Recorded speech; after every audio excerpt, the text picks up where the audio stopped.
That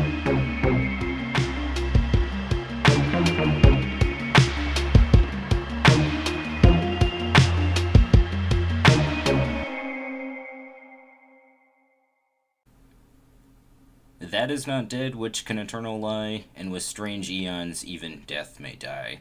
Welcome to the Great Old Ones Gaming Podcast. I'm your host, Nate, lost in time and space. I am Man from Leng, host of the Whisper in Darkness YouTube channel. I'm Innkeeper Vase Odin from the Twisted Tentacle Inn. And this is Nathan Early, and I just basically hang out in the lobby and haunt it. So, how you guys doing? May the 4th be with you, or I guess May the 5th be with you.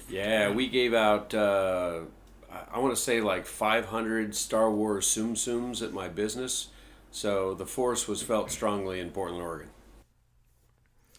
Yeah, it's Free Comic Book Day today as well. Yeah, we went to our local store and picked up some $50 worth of comics and a couple of free comics on top of that. So that's nice. Awesome. And then I visited a game store that I hadn't visited before, and it looked like a bomb had gone off inside. Man, oh man, it was one of the most disorganized game stores I have ever seen in my life. Speaking of which, you do have to come visit. Yeah, I'll make you a deal. If you come visit my store, I'll make Vase come visit my store. I visit anyways. Doesn't Vase live in your store? In the basement. It's not really the point. Yeah, it's separated by a gated lock. Vase is like the icy ghoul. Yeah, they just hang a piece of meat whenever it's feeding time. Pretty sure that's the other ghoul there, Vase. But, Yeah, that's the one in the attic. But that makes Nathan lead a Chantler, so I don't know if that's...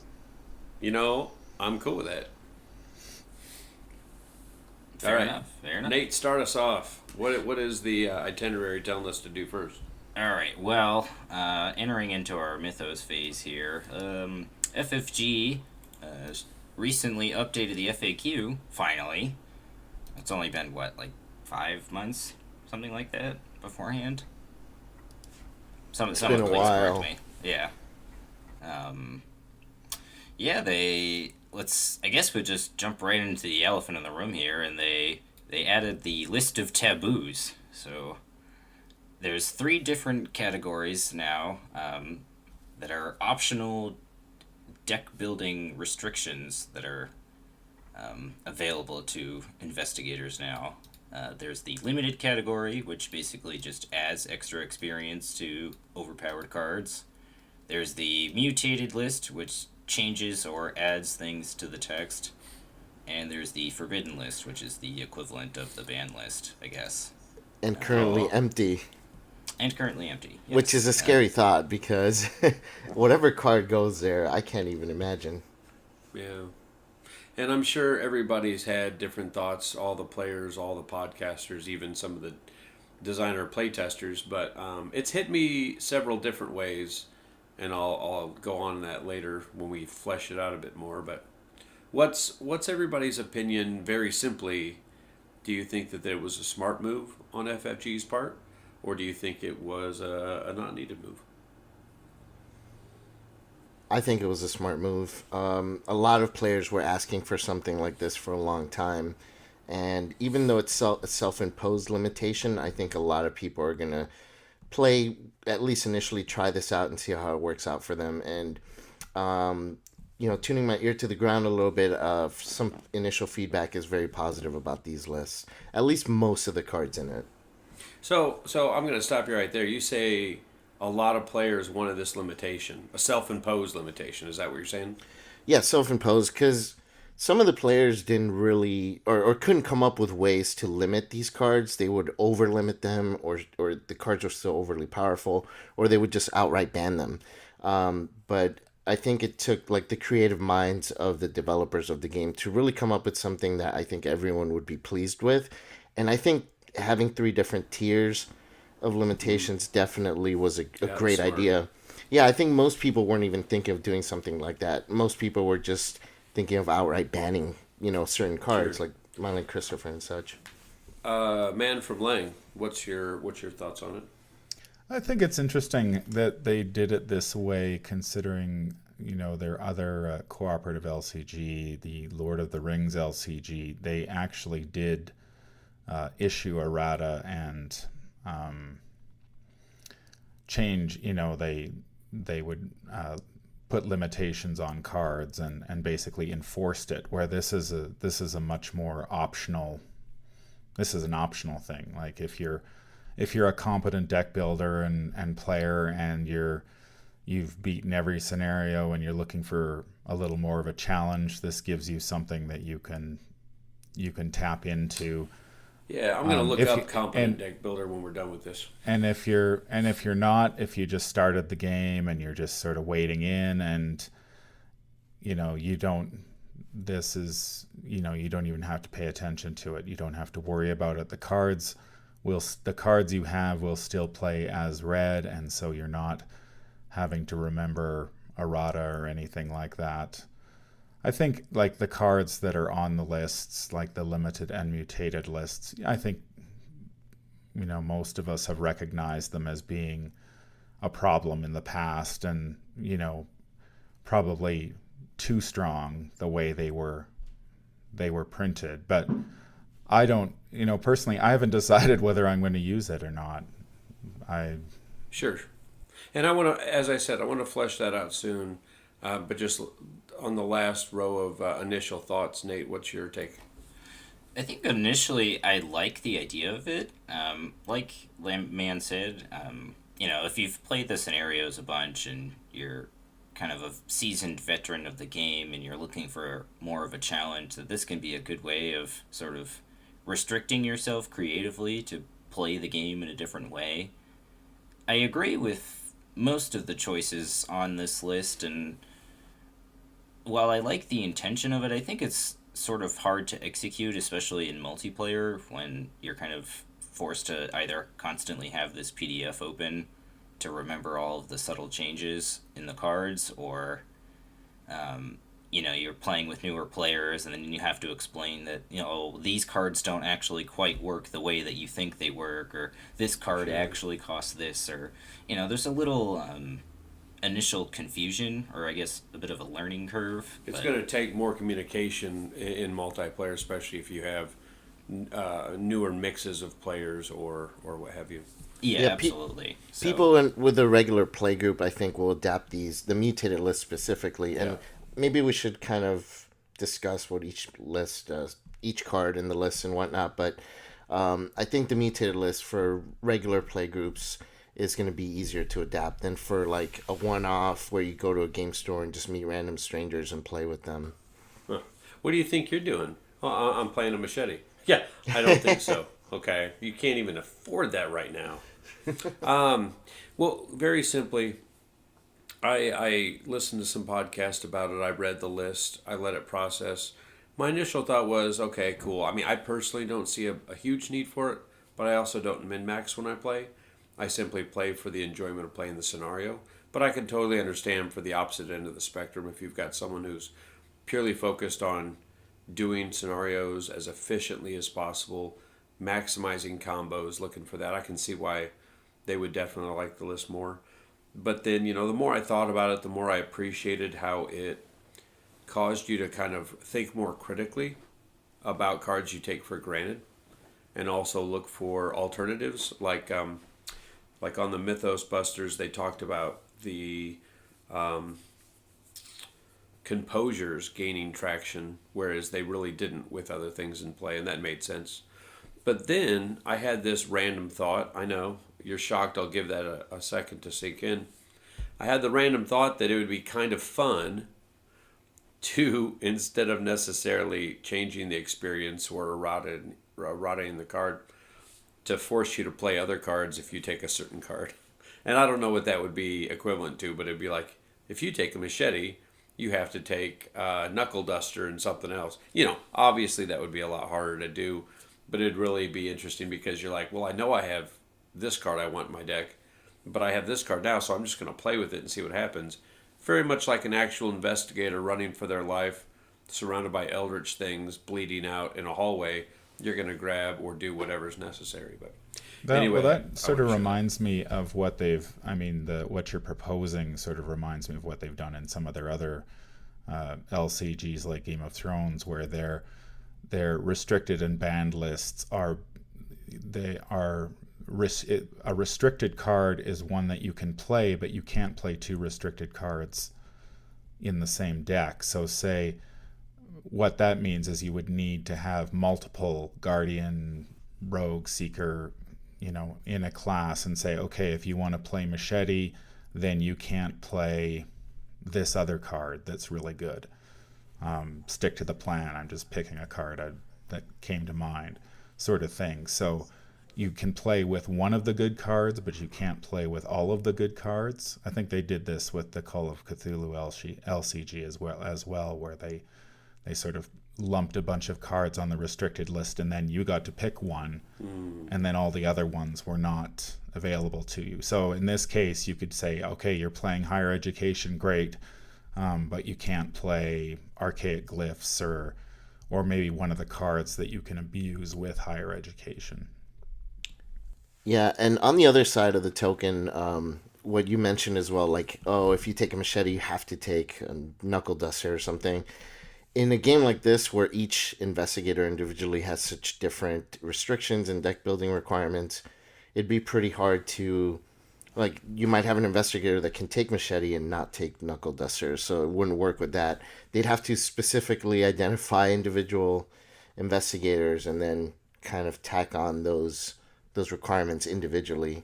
I think it'd be a little bit difficult to pull off. Well, that would be very difficult to do. I was just giving an example of something I thought would be interesting to try out. That is a neat idea. But yeah, let's I guess moving into the specific changes themselves, because we'll start with the limited list here.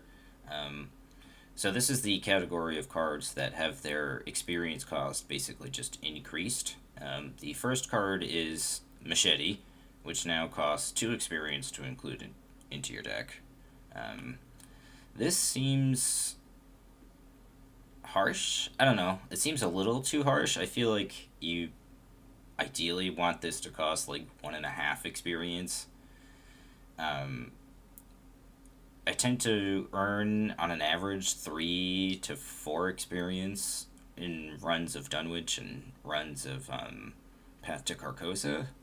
So you're kind of essentially spending 1.5 scenarios worth of experience to put a good level 0 card back into your deck, but I think ultimately most people probably just swap this out later on when they have experience too. Well, I think if you went by those rules, I do think people would, if they're up for trying the taboo list or the restricted list, I think they'd be interested in trying it out and seeing how it feels without it, and then of course you add it. I would like to also add that I think maybe they should go with a 2 experience point machete, but if you say it the way Vase does, I'm waiting, Vase. Machete. Thank you. We gotta cut that out. We got. It's like the pause you have if you don't have a good internet connection when you hit pronounce on the Webster's dictionary or whatever. A machete, So if you say it that way, it should only cost an experience. I'm just saying. I agree with you. That's a really good point, Nathan. It's if they have a 2 experience cost increase to the regular machete, then what are the chances that they are actually going to put out what a lot of the players and fans are looking for is an upgraded machete? And I think the chances of that happening have slimmed down significantly. Yeah. Or it'd just be really expensive. I mean, I think it really depends on what access to the card pool you have. Like if you're just in a core set only, tacking 2 experience points onto machete is going to be tough if you're playing Guardian. But if you've got access like to the card pool as I think most of us do, Enchanted Blade does basically the same job, and in some situations it's actually better than the machete. So I don't see it as being a great loss. Like you could still play and probably still do really well. Well, it also start to make people go, well, I'm 2 points in, I could grab that machete, or I could just bank a little bit more and get a shotgun or upgrade. Yeah, I think my tendency would be I would probably, if I didn't start with the machete, I probably wouldn't buy it.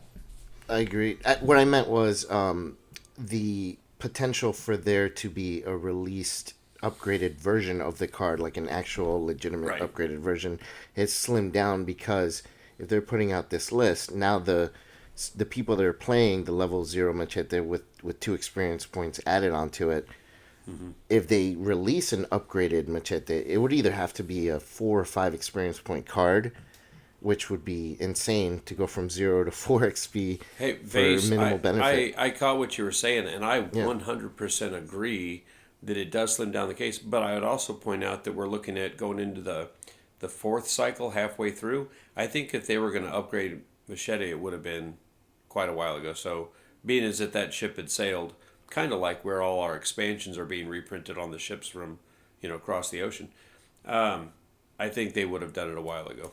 But that does raise an interesting issue.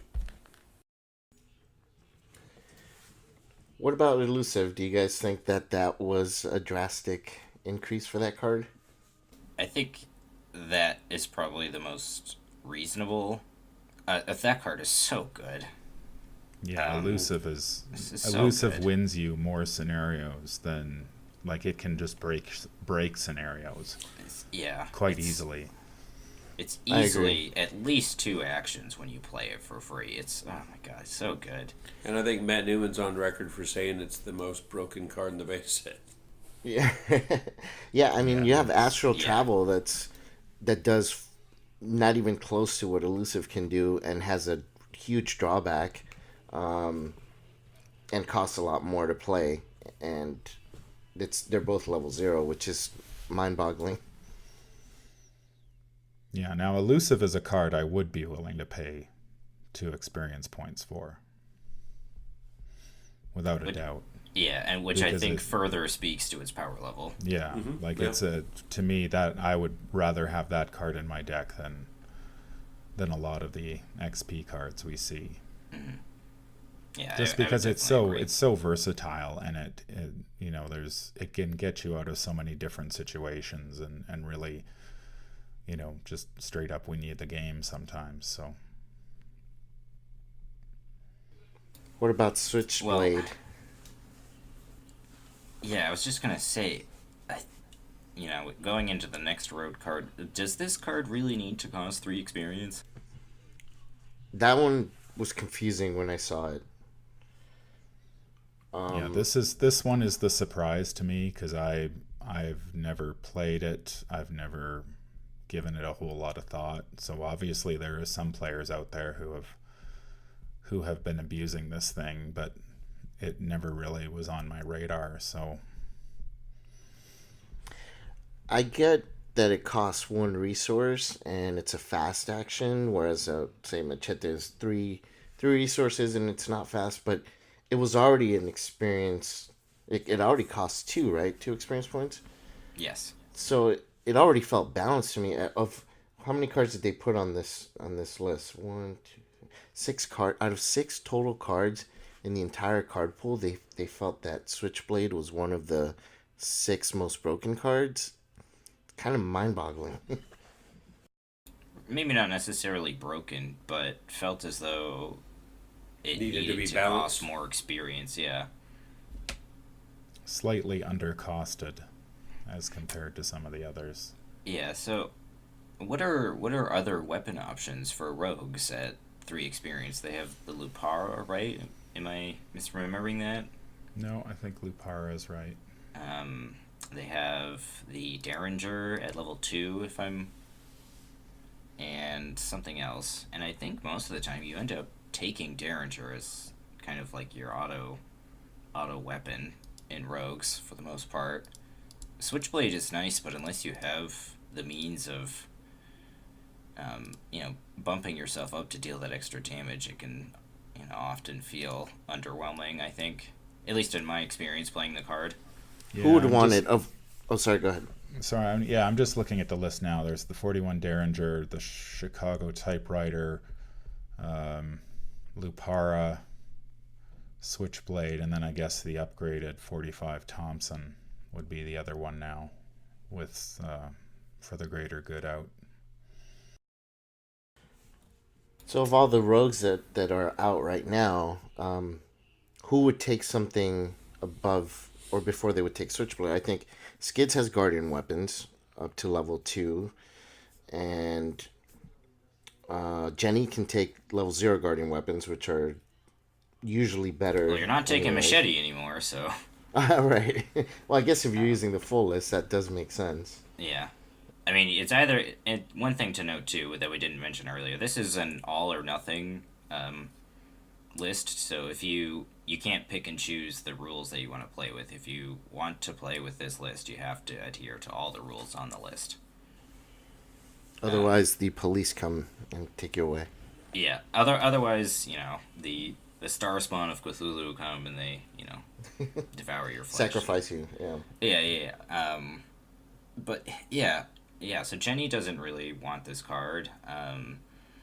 Finn is mostly just going to evade anyway, so I don't think he wants a card like this. Though it is illicit, if I'm correct, and he can kind of do stuff with that, but I don't think it's really something he wants in his deck overall, especially a 3 experience. Preston can't take it because it's illicit, right? Yeah. Yep. So really just Finn then. And maybe Jenny if you're playing the succeed by 2 or more build, but... Yeah. Now, yeah. Who can take level 2 rogue cards that Wendy. is not a rogue? Wendy. So maybe that's the key right there. But Wendy has 1 fight, so... Yeah, Wendy Yeah, and she has wasn't to gonna- succeed by 2 to get the extra No, damage. Yeah, that that's doesn't not- make sense. Yeah. So maybe if Matt Newman ever comes onto the show and we can ask him like why is this card on this list? We can. Yeah, I mean it could be to take it out of some of the, by bumping it up to 3, you are taking it out of quite a few investigators if they have access to rogue 0 to 2. Well, it's still It's the same with Machete, right? If I would routinely play Machete in anybody who could take it. And so if you're following this list, now that's not an available option. So you have to, say if I was playing Jim Culver, I might play Machete in him just because it was a good weapon, and now at 2 XP that option is taken away. So now I've got to look for something else to... And I'd like to point out that you brought up Jim Culver before Diana Stanley was brought up. Because, I mean, really, at the end of the day, we need to talk more about Jim, less about Diana.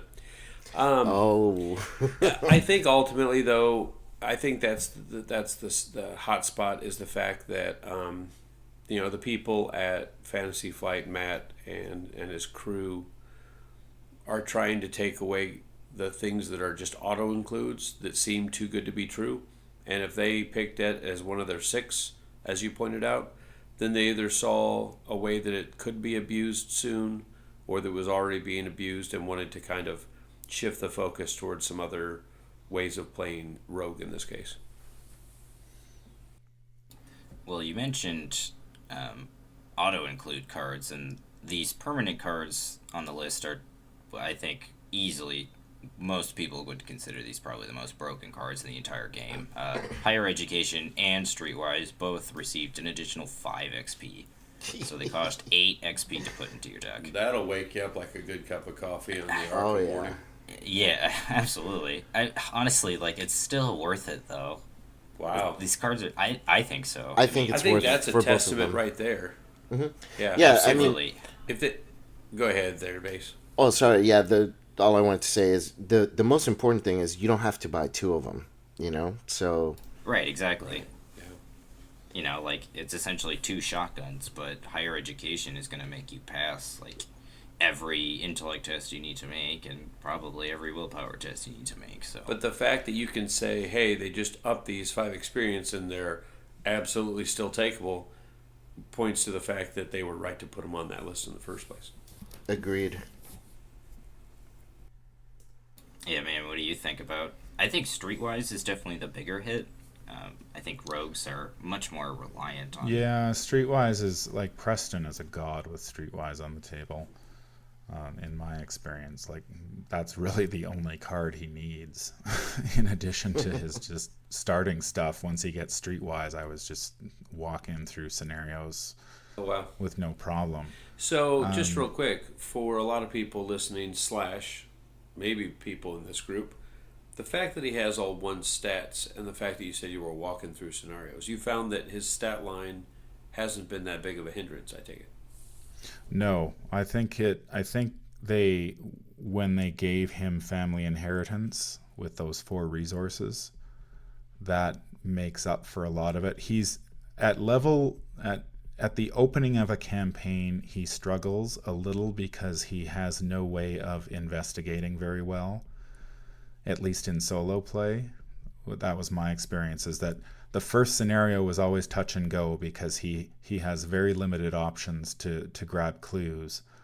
And so if you could get over that hump and then your first purchase was streetwise, I almost found, like, I played almost the entire Dunwich Legacy just with streetwise as the only card I upgraded, and I never had a problem, like, until I hit Where Doom Awaits. That was the first time I felt like, okay, I'm playing a 3 XP deck. I need to put more cards in here. Huh. Because he was just crushing tests left, right, and center. Like, there was just nothing he couldn't beat at that point. And do you think that's a symptom of Dunwich, or do you think that's a symptom of Streetwise just being probably too good? I think it's a combination of probably a little bit of both. I mean, with Preston, he does have all those resources to spend on Streetwise, which makes it very good. And I wouldn't say Dunwich is the most difficult of the campaigns. So, Quick, Man from Lying, just answer me this one quick question about Preston, because I've been curious. How often did you use the bank ability where you take things off his family inheritance and put it on him? The build I was playing, I played 2 different builds. I played a Dark Horse build, and I played a big money build. And the Dark Horse build, I rarely, if ever, took money because I didn't need it. I just had Madame Lebranche, and so I'd have no money. I'd get some money. Then I had the money on family inheritance, and I had more than enough money to use Fire Axe and Streetwise every turn. The big money build, I wouldn't take money until sort of midway through a scenario, and then I'd start taking. And I was routinely hitting 16 plus resources. Okay. Toward the end. But the problem then is that if you end up having to make a lot of tests, those 16 resources don't last very long, because you've got to commit so much of them just to get him up to, you're committing basically 2 to just make him average. Yeah. And then if you want him to be above average. So if you end up in a lot of, like, in a scenario where you've got to fight a lot or do anything a lot, like with Fire Axe, it was just like, okay, this a couple combats and I'd be back down to 8 or 10 resources, and then sort of toward the end I just end up with, build up. Yeah, you'd have to build up again. Side note, just real quick, Chris and Simon at By the Same Token, I don't know if you all saw this, they made these cool new tokens with gold bars on them, so you could hit 5 and 10 resources on just one token. Just for That's Preston. Cool. Just for him. Yeah, they look really good. They look good. But cool. Yeah. Moving back onto our main topic. Yeah. Sorry, Nate. It's. I think. Yeah. I think Streetwise and Higher Education both kind of are those cards that you could just run through campaigns with. Yeah, I had a similar experience with Daisy running through Dunwich, where she just absolutely crushes when she has Higher Education, and a couple copies of Shriveling, you're able to just pretty much hose through anything. Yeah, I know. I was playing Ursula during the last campaign, and I waited to pick up higher education until later, and as soon as I did, it makes things run so much better, because then you're not, I mean, her willpower is only, I think, 2 or 3. I think it's a 3. 3, and then so when you're hitting that for +2 every time, suddenly those willpower tests that are sort of her Achilles heel are no longer an issue. Mm-hmm. And I guess for balance's sake, they also have Scrapper on the list, the Survivor permanent version of this card, which now costs 5 XP, which I think is kind of the other oddball out on this list. Is there any time that any of you guys have played this card and have liked it? Never. I've never played it. I've played it in, I think I played it in Lola, and I played it in Yorick, maybe? I can't remember. It's okay. I mean, if you need agility in combat, then it's the only other investigator one I isn't bad. I was thinking that you'd even want a card like this is maybe Silas, but yeah, Silas could put it to good use. Yeah, but yeah, other than that, it seems kind of a strange choice to have more XP tacked onto it, especially when they didn't hit Keen Eye or Blood Pact. Yeah, which probably Keen Eye more is not. Yeah. Yeah. Probably more imbalanced cards just because they're not very good. But yeah, it seems like a kind of a more of a cautious hand than it does that this card was a problem, so we needed to increase the experience on it. I have used Keen Eye more than Blood Pact or Scrapper, though. I mean, I don't think it needs additional penalties or experience. But how often, as a guardian, are you like flush with resources for Keen Eye?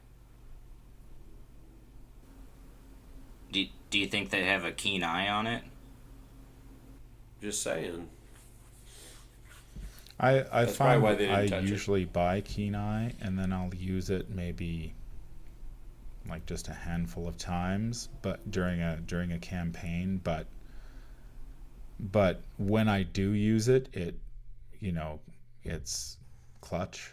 Yeah, that's exactly. It's something you're not using it every single turn. Where, like with higher education, there's almost no reason not to use it every single turn if you can. Whereas with Keen Eye, it requires, because the cost is different, you sort of look at it and say, can I get away without it? Yeah, okay. But then when you hit that one test where it's like, okay, I need to max this out, it's nice to have that option sitting there, and you can go to town on it at that point.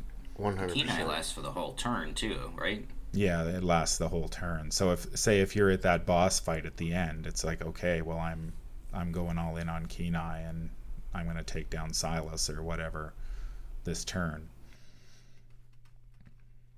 Or if you need to investigate.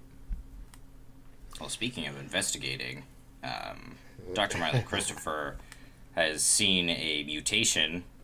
He now exhausts himself after you successfully investigate, limiting the amount of resources that you can gain in a single turn. Should have been there in the first place. Yeah, I think everyone's probably in agreement with that. Yeah, that's why. Why was that not? I think that was obviously just kind of an oversight. Yeah. Yeah.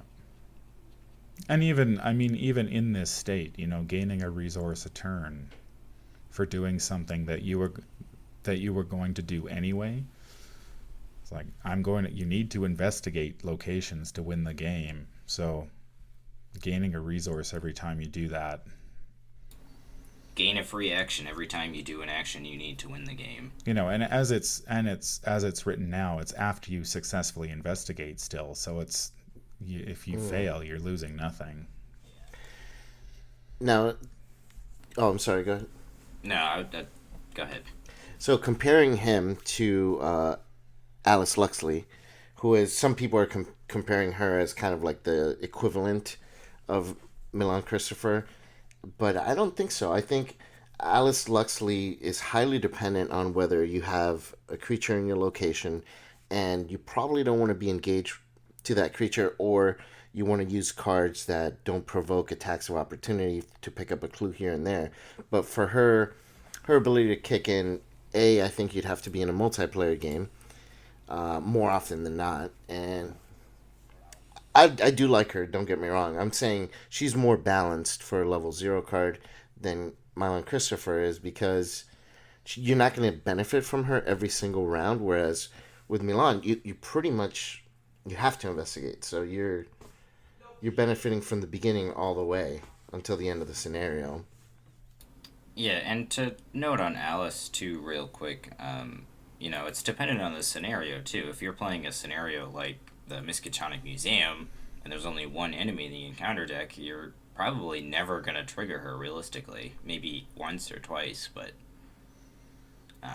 yeah. So it's also limited on that aspect too. Yeah, I think the problem with Dr. Mylan Christopher is that higher education simply exacerbated how bad he was, because you're investigating, you're getting that resource that you can then turn into two bumps on a skill. And if you can investigate 3 times, you're getting 3 bumps, and it gets ridiculous from that point. Whereas this will rein him in a bit, so you're only getting the 1. But I mean, we've also seen more cards that give like crack the case, right? So now seekers, they have other ways to get resources as well. They don't necessarily need to ride Christopher as hard as they were before. And he's still a great card, even with this limitation. I think he still would fit in pretty well in a lot of Seeker decks. Yeah, I still like to play him in Jenny solo too. So I mean, he's definitely still very good. And moving on to the next mutated card, which works in tandem with Dr. Mylan Christopher, is Rex Murphy. And this card gains his reaction ability is now limit once per round. This again feels like a obvious, probably necessary change to Rex. Yeah, especially in multiplayer where you just move to a location, scoop up 4 plus clues with a deduction or something, and then you advance like in a single turn when you're not supposed to, or something silly along those lines.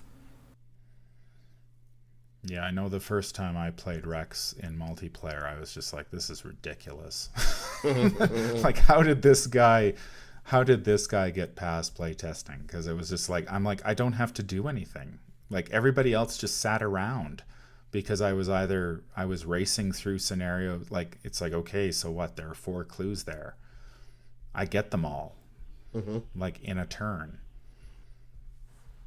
And then you just move to the next location, rinse and repeat. It's like, unless the encounter deck's putting a ton of pressure on you, and you're really rarely in danger.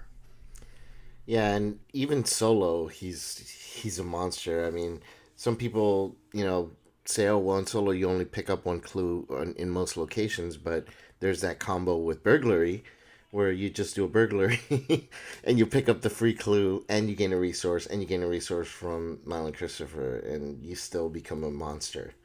It's crazy. Yeah, and then you can just use those resources into higher ed. So, Yeah. it's so gross.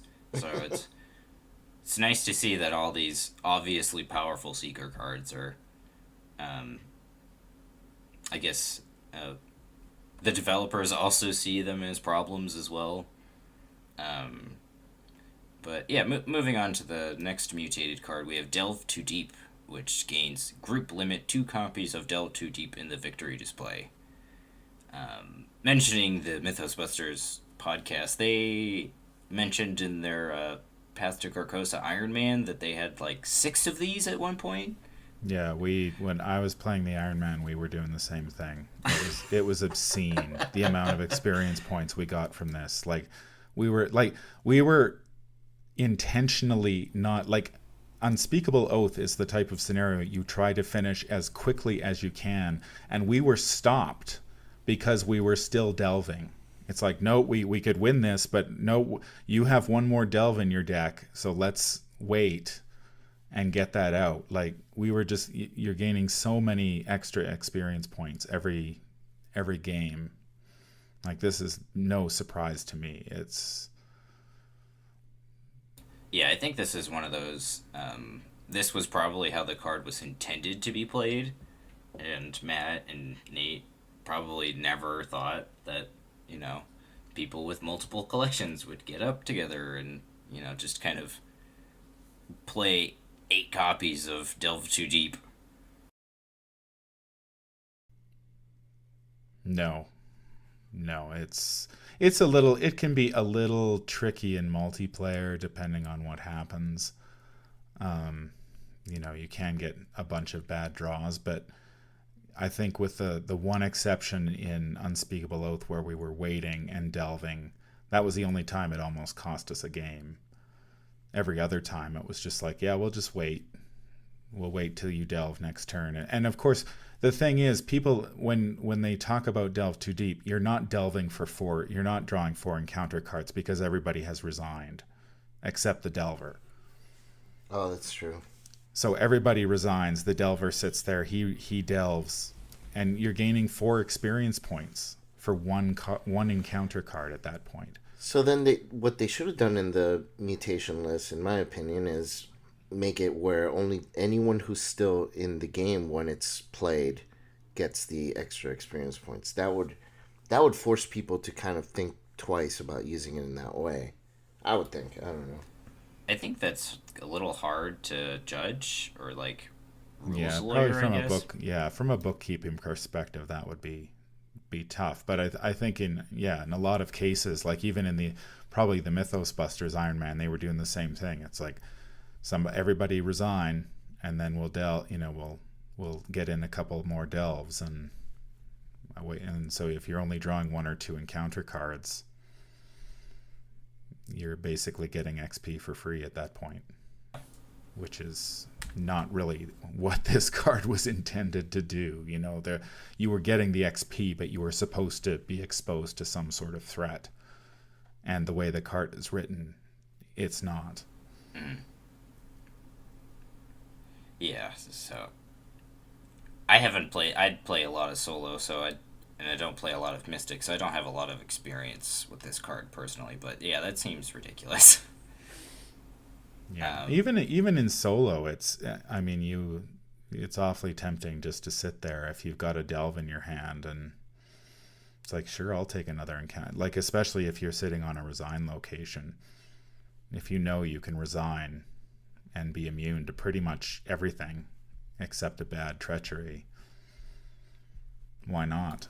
yeah, absolutely. Yeah, the risk is not extremely rough for the benefit. In the League of Extraordinary Investigators, we have someone playing Jenny, and she has 2 delves in the deck, and on average so far people are getting like between 2 and like 4. Very few people are getting 4 experience points for finishing the scenario, but Jenny ended up, I think, with 7 experience altogether at the end of the scenario, which she's gonna have an amazing deck going into the second one. It's gonna be fun to watch that. Is that Jenny playing Quick Thinking in their deck? I can't recall. I can't recall if they are or not. Well, because if they're gonna play it in the future with this mutated list, it's now max 1 committed per skill test. Oh, yeah, This is also kind of seems. yeah. The Yeah, league I is did not that. using these rules. Yeah. Yeah. This change kind of seems like a more of a spirit of the law change. Yeah, there was a guy. I wish I could remember his name, but there was a guy I interviewed at Arkham Knights who was playing a rogue build who was playing all the extra action tech and was getting something like 12 actions a turn, 12 plus. I don't know. It was some ridiculous number, and I think, you know, they obviously with 2 of these action cards, action advantage cards on the list, it's tough to balance them, because if you can take, you know, everybody gets 3, but if you're taking 12, so if you're playing 2 quick thinkings, 2 ace in the and then you're playing an ace in the hole, and then somebody else at the table's playing an ace in the hole, things get out of hand in a hurry. The thing with committing 2 quick thinkings to the same test is also you tend to combo it with double or nothing, and now you're getting 4 If you succeed Yeah. by 2 or more, you're getting 4 extra actions that turn. I'm surprised Double or Nothing isn't on this list. It's kind of a Thinking staple in of rogues. thinking of cards that can be abused. Well, Like I played Double how or would you mutate it? I don't you- know. I have no idea. I just know that when I was at Arkham Knights, we were playing.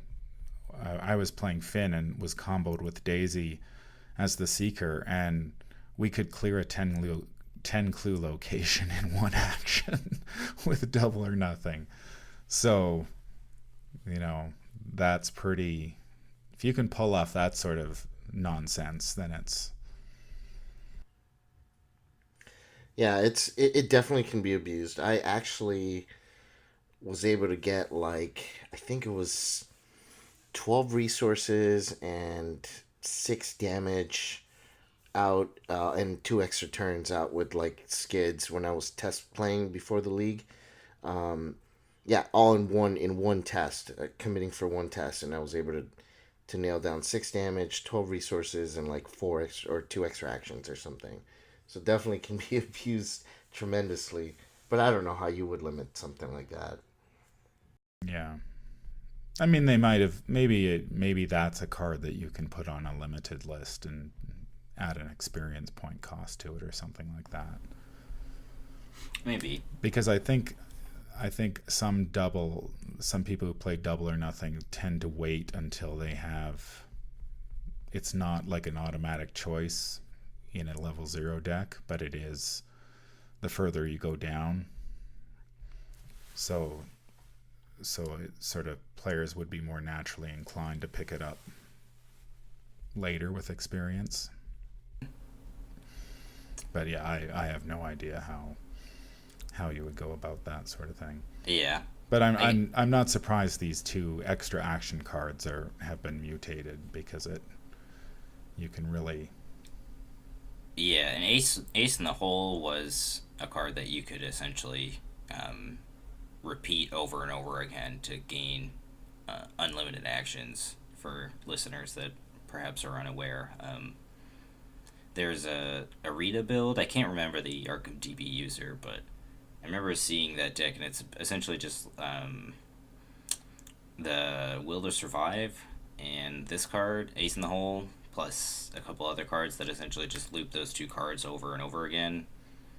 So you just take an absurd amount of actions for free and succeed all the time ever. So that seems this change seems specific to target that interaction. Yeah. What do you guys think of the sleight of hand change? Because personally, it kind of bums me out. Yeah, I think it's more of a flavor thing. How can you sleight a hand a massive flamethrower or something? Or whatever a two-handed. You should ask Bruce Campbell, because he has a boomstick, and I mean, come on. Oh, true. That's all I want to do. I just want to sleight a hand my shotgun and kaboom. And Matt, you took it away from me, and I'm sad. I guess there are some builds that I've seen online with sleight of hand, but I don't know. It's not overly broken in any game that I've played. I've never seen it abused in any way. I think it's definitely one of the stronger cards that came out of that deluxe box, but yeah, I haven't played. I tend not to play sort of decks geared to abuse cards, so I'm sure there are ways to do it, but Yes, sleight of hand is a pet card of mine, personally. I've had a lot of fun playing that card, so it's sad. And what do you guys, I guess moving on to the final card here, what do you guys think of Key of Ys? it should have been exceptional to begin with, I think. Yeah, I mean, definitely agree with that too. It is the Key of Ys. There shouldn't be 2 keys of Ys. That doesn't make any sense. I mean, it's an amazing card if you can get it out, and now it's going to be a little bit tougher, so. Yeah. But there were ways to fetch it as well. Yeah, I Like mean now I was playing it in my Finn deck, and when I got it down, Finn was way better than when I didn't have it down. So, it can make a huge impact. yeah, Seekers can still, if built right, can find it almost every game if, with the right cards. If you put in a Mr. Rook and No Stone Unturned, cards like that will just be able to just search for it very quickly and get it out. How much did it cost? Was it 5? I can't remember. Yeah, it was 5 experience. So now it's 10. Yeah, 10 is steep for one card. Yeah, but it is probably arguably the best card in the game. So, question mark? Yeah, I don't Strongest. know. It's pretty strong. It's plenty. I mean, it is, isn't it? Wouldn't it be the highest XP card in the game at this point? Yes. At 10? Yeah. Yes. Mm-hmm. I don't think there's one that's higher than that. So that alone speaks to its power. And I mean, you get it down on the table, you get to soak 2 or 3 horror, and then all your abilities go up by 2 or 3. You're laughing.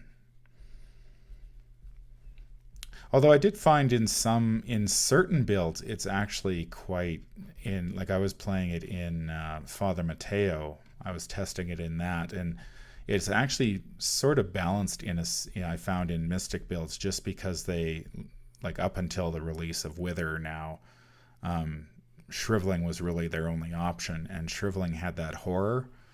Oh, yeah. And so you could end up taking sort of surprise horror and end up losing your key.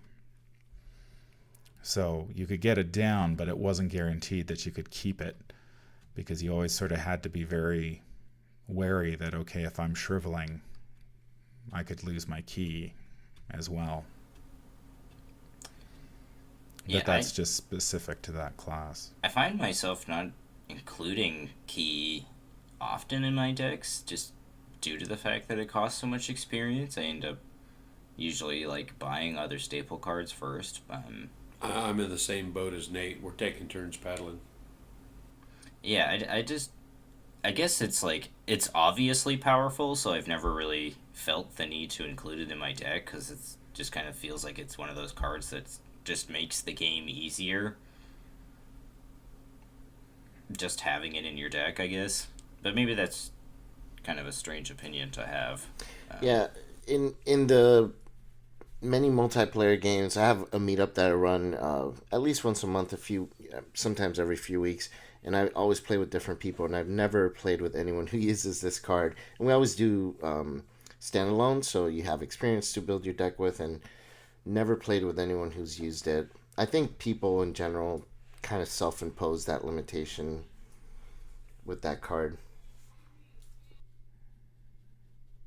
It has. And Sorry, this list is optional, so that's really my only concern about the list is because it's optional, and this is speaking just from a reviewer's point of view, is that I'm still going to be reviewing cards and not taking the list into consideration, because it's just easier that way, because I think people who are listening to the card reviews just want to hear what the cards do, and I'll probably still mention, you can play this in combination with sleight of hand, and so people may come and say, hey, you can't do it. You can't play sleight of hand anymore that way. It's just like, no, it's optional. Everybody can do it if they want. Yeah. There are players out there who have no idea FAQ was released, so as far as they're concerned, the game will go on as it has. And just to quickly wrap up this section, there are no cards currently in the forbidden list, but if there were to be any cards, what do you foresee entering this list at some point, perhaps? Henry Wan. For being an aspiring actor. Somebody did send me a note saying that they had played Henry Wan in Miskatonic Museum, and they were drawing 12 cards and resources with certainty. What? but it was only in What? that scenario, and I don't know how they did it. But They didn't that's explain to you at all? That seems... no, they didn't. They didn't elaborate on how this was possible, but Huh. and why that particular scenario. I smell fish. Are you cooking? No. Showers are a I- thing, man. To find a card that would be worse than Key of Yeast, like if Key of Yeast isn't forbidden and higher education isn't forbidden, I think you'd be really hard pressed to find a card that would ever be that crazy. But Yeah, it was I'm smart. right there with you. It was smart of them, very simply, to make that category just to kind of get it on people's minds, because it's going to soften the blow the day it does happen, but it's also going to get all the players to start being like, man, this one card, I could see it entering the ban list. They start making that a possible thought. And it does give them some room to, like, say, okay, Dr. Mylan Christopher, you make it mutated and say, okay, now he exhausts. And if he's still ripe for abuse, then maybe he needs to be forbidden. Like, it just gives them that option to say, okay, Sure. we tried to mutate it. It was still too good.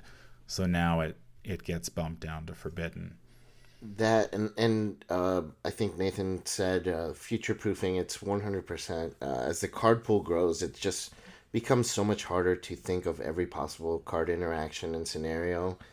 When you think of card games like that have a huge card base like Magic the Gathering, they're constantly banning cards like a week after the release of certain packs and stuff, and it's because they don't anticipate someone figuring out a combo with some card from 10 years ago. And it's really nice that they planned ahead just in case something like that happens.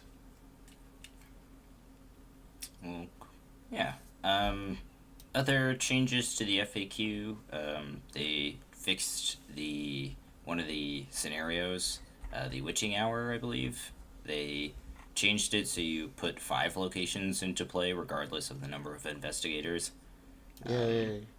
Yeah, there was for those who don't know, there was a bug or a game design flaw in that scenario where you could potentially draw the worst possible set of locations to not be able to get enough clues to advance to the final act in that scenario.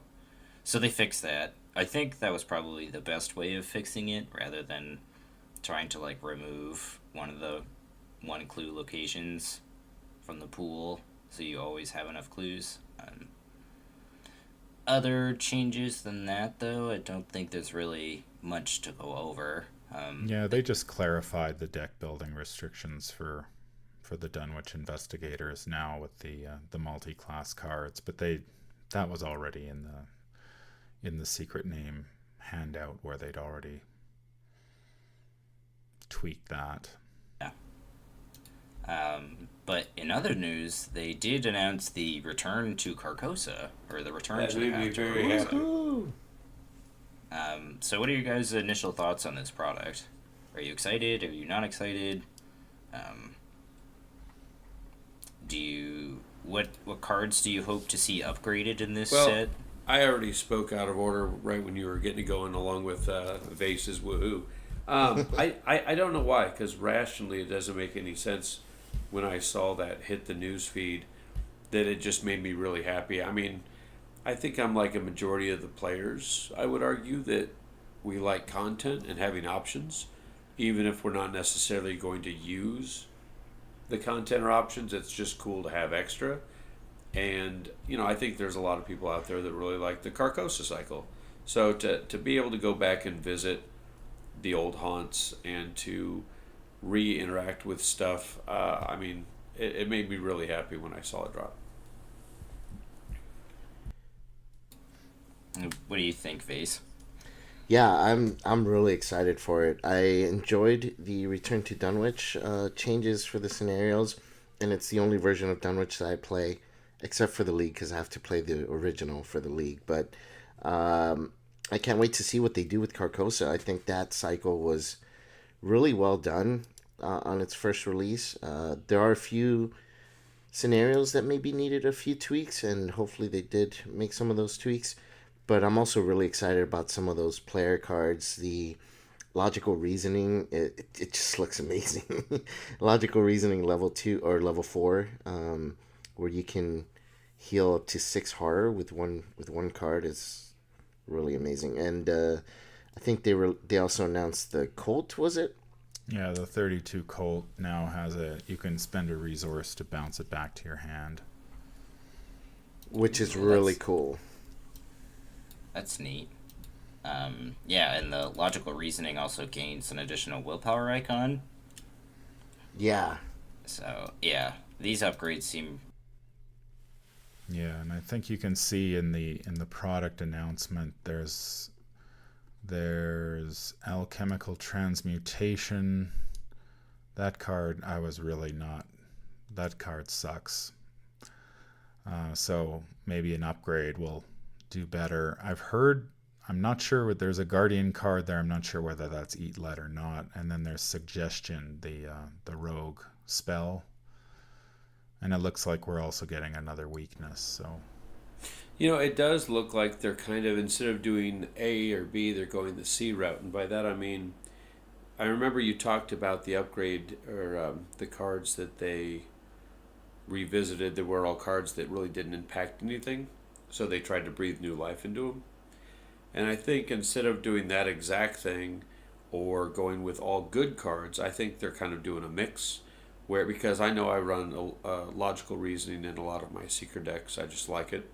And I think that they wanted to add some to some popular cards and then also go back and, like you said, make a card that you could give a crap about, something that you might want to try. What do you guys think about the slight changes in the scenarios that they've revealed so far? They've spoiled a new enemy, Le Comtisse. She's a 1 fight, 3 health, 3 of 8 enemy that spawns in the balcony of the first scenario. What is that, Curtain Call? She is Hunter, and she has an ability that reads Forced. After you defeat Le Comtisse, you place her in your hand as a hidden card, and while she's in your hand, she gains. This card counts as 4 cards instead of 1 while checking your hand size. And has another ability that reads Forced. After you discard 1 or more cards from your hand during upkeep, take a horror. Brutal. Yeah, that seems really brutal. That's pretty rough. But she only hits for a horror. She is a hunter, so she will chase you. The art, but she's probably she is unique. So if there's only 1 copy of her in the deck, I mean, it's going to be pretty swingy if you draw her. She could. I mean, between her and then the Whispers in Your Head cards. I think they count for 2 or something like that. I'd like to say I really like them now, Nate. So I like the design of those cards, but I hate drawing them. Which is probably a good design on the cards, but oh my goodness, I hate those cards. We don't know though if she's gonna go in the encounter deck or spawn after a flip of an agenda or something though. Yeah, I was just gonna say she could even start the scenario in play too, because you start in the theater and she spawns in the balcony. So right. So you never know. I mean, she could be a force to be reckoned with every single game, and I think maybe they threw her in to add a little bit more importance, because I think Carcosa was one of the scenarios where evading wasn't the greatest strategy. I think this adds a little bit more importance to the evasion strategy. Yeah, I would agree with that criticism of that campaign by and large. Maybe except for not Dark Stars Rise, the one where you have to evade the Opera Man the entire time. Oh, that's right. Yeah. Yeah. But yeah, by and large, though, I think that criticism is pretty fair. And it looks like they've changed quite a bit to the second scenario too. The product fan has a a second version of the agenda, and we see a party guest, which has an ability. It's an asset that reads Revelation. Find the bystander asset with the most clues on it, and put party guest into play at that asset's location. Investigators cannot parlay with bystander assets at party guest location, and it has an action that you can spend 2 resources to parlay to move it to a connecting location. So this is annoying. Yeah, it's really annoying. It's pretty clear that this is a fix to the bug that what was her name? Yeah, She arrives at the party. Yeah, I was Miss trying Divine. to think of the same. Yeah, Divine. she doesn't do what she's supposed to do. Yeah, because once you gain all the clues off one guess, she just stays there because she goes to the least clues, and she doesn't really affect you the rest of the scenario. Whereas this kind of does the same thing, but it does come out. If it goes in the deck, assuming it does, then it could just pop out anytime. Yeah, and you can't kill her.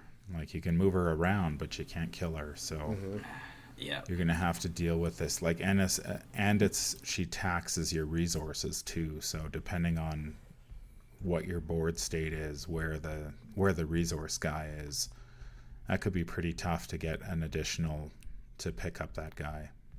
And not only that, but the scenario also has corrosion and other things that just make you discard your assets. Crypt Shell, I think. It's just, I find when I play that scenario sometimes, I end up having to, like, spend all of my resources replaying my items. So, Yeah, and just when you get a corroded weapon, that's when the really strong cockroach comes out at you. It's horrible. Horrifying. Yep, you're sitting in the courtyard and cockroaches fly out of nowhere, and then you're trying to parlay with a guest, and then all of a sudden this party guest shows up, and Worst party ever. Yeah. Other than that, they've kind of revealed that there is going to be new versions of the act deck for what is that, Unspeakable Oath, with that transorbital lobotomy artwork. That's also amazing. I wish they would make more playmats, because they have all this great art, and I want it on a playmat, please. I would have that on a playmat. But other than that, this looks sweet, I think. By and large, it feels like the community's favorite campaign cycle is the Path to Carcosa. So I'm definitely excited to see what they change and what they add to the scenarios in this campaign. I think that even with the return to the Path to Carcosa, it's still 100% no snakes. Yes. I wanted can't- to. Yeah, I was going to say, I feel like there was at least one, but I think I'm just thinking of the thing in the catacombs with the skull on it. You mean the non-snake? Yeah, the non-snake that looks kind of like a snake. Yeah, that thing.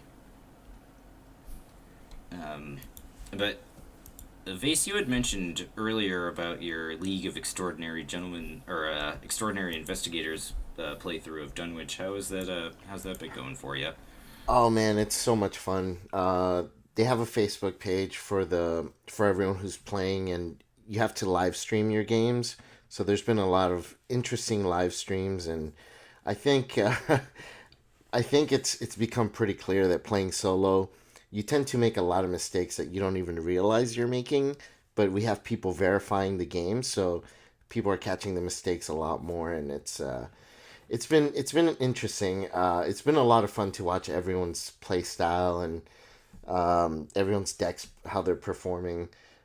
So far, we had 17 people enter the league, and so far, it seems like the survivors are doing pretty well. The rogues actually are doing the best, I think. We had one guardian, Zoe, enter, and they haven't played yet, so we'll see how she does. And the 2 mystics that joined in are both playing Marie. So that'll be interesting to watch as well. Yeah. But the league has been a lot of fun. People are still doing their playthroughs. They have till the end of this week, I think. So we've had maybe 6 out of the 17 so far stream their playthroughs. So we still got a ways to go to see where the scores are for the first round. But the community's been really, really come together for it. Like it hasn't been like a nasty competition or anything. Everyone's, even when they're noticing other people's mistakes, they're like really adult about it. Someone said that everyone was being really adult about their mistakes and things, and I think that's the right way to describe it. Oh, that's cool. How many people are playing in the league? 17 people total signed up for the league. Nice. That's a pretty good turnout for the first time. Yeah, it's been cool, and figuring out like what the penalties are for mistakes and stuff has been a bit of a conundrum. Everyone's trying to be respectful and not over punish, but also trying to figure out what weighs more, because you don't know if someone made a big mistake like forgetting to draw an encounter card or things like that. Like I made a major mistake on one of my playthroughs, and it's hard to really quantify what would have happened if you didn't make the mistake. Yeah, I had an issue like that recording a Rita playthrough of Return to Deadwich that I've been doing the 3 Ultimatum playthrough, and in like the second turn of the game I accidentally took a fourth action when I shouldn't have, and it it like caused me to win the game by 1 action, so I scrapped the entire game, and now I've just had stuff on my table and haven't been able to play live ever since. So yeah, if you're putting it on your channel, if you catch it beforehand, that's kind of what I do too. I'll either make a note in the video when I'm editing it, or like people are generally very good about, if you put notes that you realize you made the mistake, they won't say anything. But if you don't say anything, someone will let you know that you made that mistake. Oh, definitely, yeah. Which is cool because I like, obviously learning from my mistakes or learning from suboptimal plays. But definitely, yeah, I would say by and large that the Arkham community is very sportingly or adulting of criticism. I like both those terms you did. I have a question for everybody. And we'll start with the man from Lang for the answer, so get ready, you're up to bat. How often, when you're doing a full campaign, do you ever start off and just things go sideways very quickly and you stop and you reset it without any penalties? The reason I ask, we were doing the Forgotten Age, I want to say it was the second scenario, the Doom of Etsley. And in the first 6 polls, we had 4 tentacles, a -4, and a -5. It was just absolutely horrible. And it completely just wrecked us right off the bat. And so instead of, getting together, making that time once a month to just sit there and suffer, we reset it with no repercussions.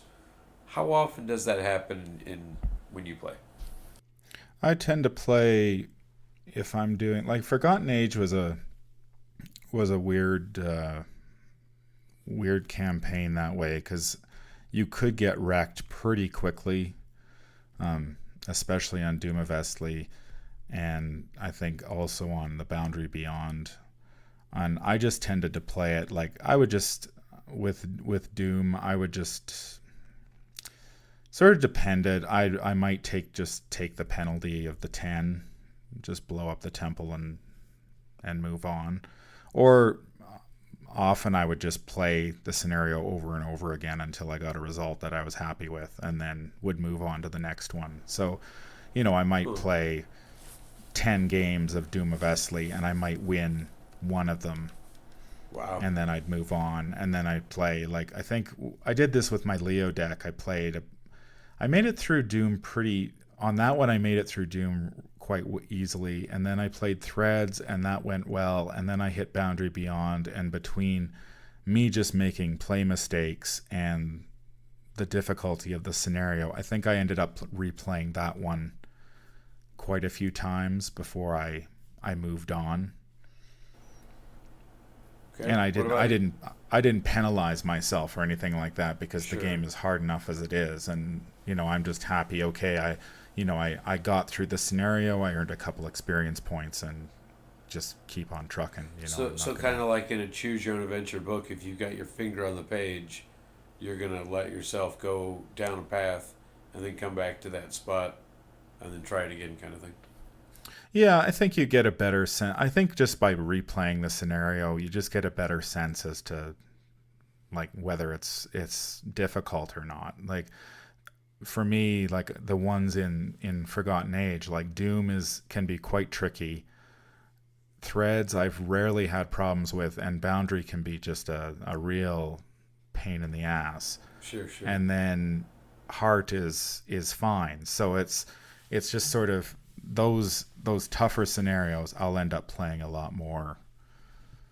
And I do like the tougher scenarios. Like, and it's sort of at that point I'm almost just playing standalone. You know, I'm sort of playing a standalone game in a campaign, and I'll just play Boundary 3 or 4 times and then pick the result that I like and move on. Vase, how about yourself?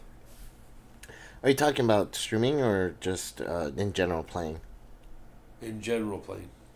Yeah, I mean, it really depends on the type of mistake and the scenario and all that. Kind of like Man from Lang, the Doom of Vesely, the first time I played it. Oh man, I can't even count because I didn't know what the penalty was gonna add up to when you take 10 vengeance points.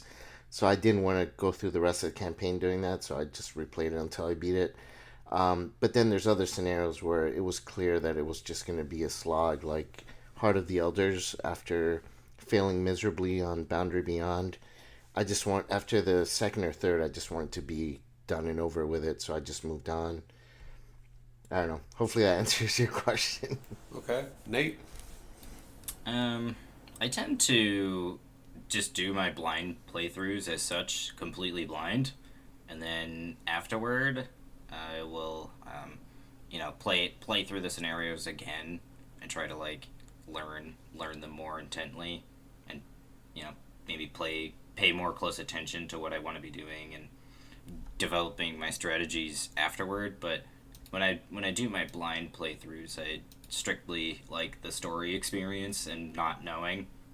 So that's me personally. So I tend not to, when I'm playing off camera, I tend to not correct mistakes unless they're really bad, and or restart rather. But I'll usually just correct the game state to the best of my ability if I make a mistake. Well, and more to the point, I'm not talking about making a mistake. I'm talking about having just the worst possible run in the first couple of turns to the point where the next 30 minutes to an hour is not enjoyable because you've already cut yourself off at the knees. Yeah, I think at that point, I've had a couple playthroughs like that, and I usually just immediately restart the scenario.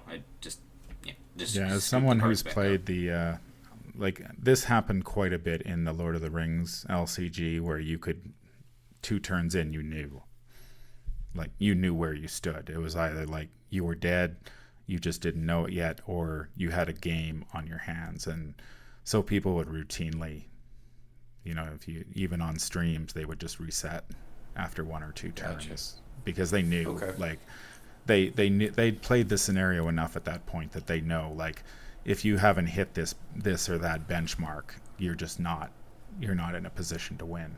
Right.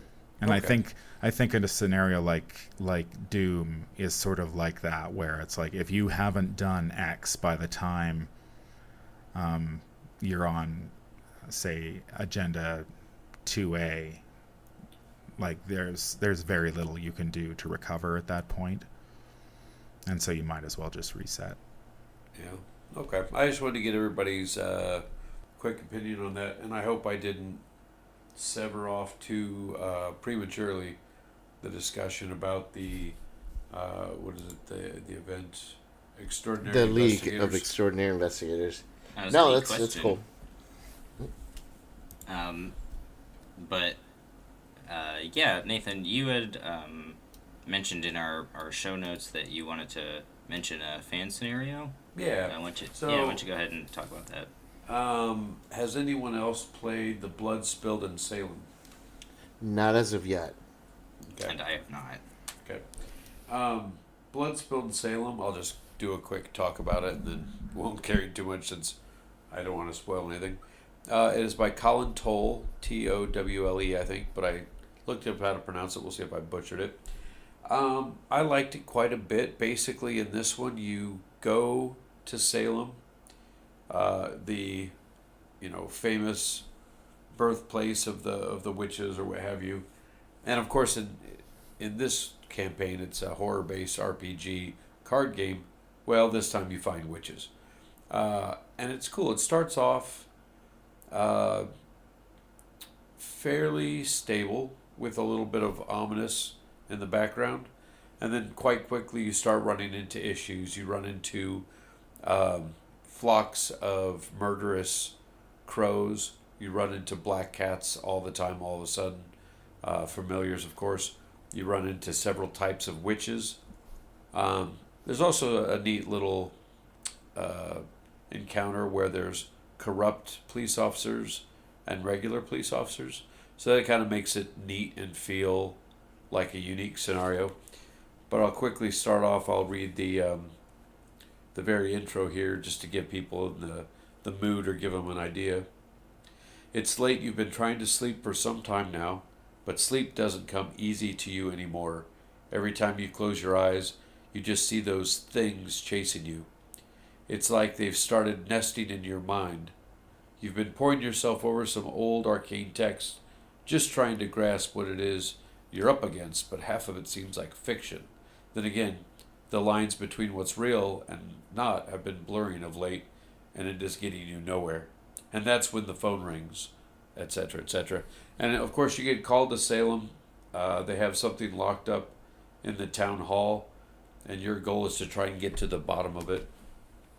So I think it's kind of a neat scenario that gets into witchcraft before we get to the Circle Undone. I've played it a couple different times. I actually had two very different experiences.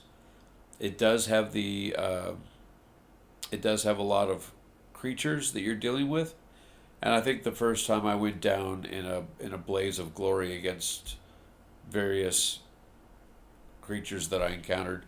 The second time I was able to get into the puzzle aspect and get a little further. But I enjoyed both playthroughs and would recommend it to anybody. And of course, if you want to look it up, ArkhamCentral.com, it is available there to download for free. You just have to print it out. So, working at a game store, Nathan, you must play a lot of Arkham with various people that come to the store, right? Nope, that is not correct. You would think so. No, Nate, you would totally think I would. But I am busy to the point as the sales manager where I don't really get to stop that long and do much. I will make exceptions, and if someone comes in, like you said, and doesn't know the game, I will skip my lunch break and probably snack on something and teach them the game for a half an hour. I've also met people before or after work to show them the game. But the one thing I do get to do working at a large game store is I get to show everybody the game, show them some of the scenario packs, show them some pictures and videos of my setup, and at least express my passion for the game. Because at the end of the day, it's made me very happy. And if people come in looking for a great cooperative game with a choose your own adventure aspect to it, like Lovecraft, want a single player game with a lot of replay, I'm at least going to put it on their possibility board. Yeah, and you do get quite a few people going into that store. It's pretty amazing. When we did what was it? Was it an invocation event where we had like 24 people in the store? Well, we did a double epic Labyrinth of Lunacy run. That's that what it was was. several. But then we also did a big invocation and had several people. So, yeah. And we're going to have another big one coming up, maybe tied in with this podcast. Yes, absolutely. But do you find yourselves kind of burning out on Arkham every once in a while? Do you kind of feel like you need time away from the game to kind of refresh your mind a bit at all? I'm going to go ahead and let Mr. Lang take this one first. Well, and this is why I was interested in raising this, because I've been playing this game since it came out back in, was it October 2017? I think it came out in 2016, actually. 2016. And like, this is the first time I feel like I've hit burnout in a game, and I'm trying to figure out how to get myself back playing more. And it's a very strange situation, because I play a ton, and like this month I haven't played at all, and so it's going from 60 to 0 rather than 0 to 60. It's a strange feeling, and I'm honestly not sure why. It's I think part of it may have been I just wasn't as high on the Forgotten Age cycle as some players may have been. I just didn't play those scenarios as much, and now maybe if I start playing Circle Undone, I'll get back into it, or maybe just the cards that are being released aren't really sparking the imagination. I'm just not sure what the reason is for it. And I'm not sure what exactly it would take, but it seems to me, if I've had something, no matter what it is, that I really enjoy, and all of a sudden it's not so much, I mean, I'll take a step back. It sounds like you very much have, and just do it more when it comes up. Like, hey, I've got a little time, I haven't done this thing, or I heard of this new combo. Yeah, it's time to play. Personally, I've played the game, not as much as you have, Lang, but I've played the game probably 2 to 3 times a week since it came out, and I've done things with it every single night. I'll either write for a scenario, work on cutting out a fan made, paint miniatures, work on scenery, go through my collection, re-sleeve things, whatever, listen to podcasts. I will literally do it daily, and I don't feel the need to slow down. I would like to play right now, to put it bluntly. So, but in your case, it does make sense, because not everything is going to last forever, or the, like you said, that energy, that spark is not always going to be heightened. But I'd say taking a break every once in a while and doing something else, and coming back with a fresh set of eldritch inspired eyes, that makes sense to me. Yeah, and maybe part of it too is that you play so much solo. I think part of what makes the game great is that it has that cooperative aspect to it. So there's always that social aspect of playing the game too. Whereas if you're playing it more, if you're playing it basically entirely solo, you're kind of it. I think it's definitely easier to get burned out in that circumstance, where you're you're kind of just slogging through the same scenarios over and over again. Yeah, that may be part of it as well. Like, I do play two-handed sometimes, but not nearly as often as I used to.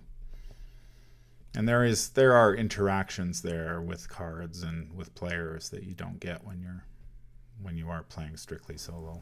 Yeah, so I'm still kind of,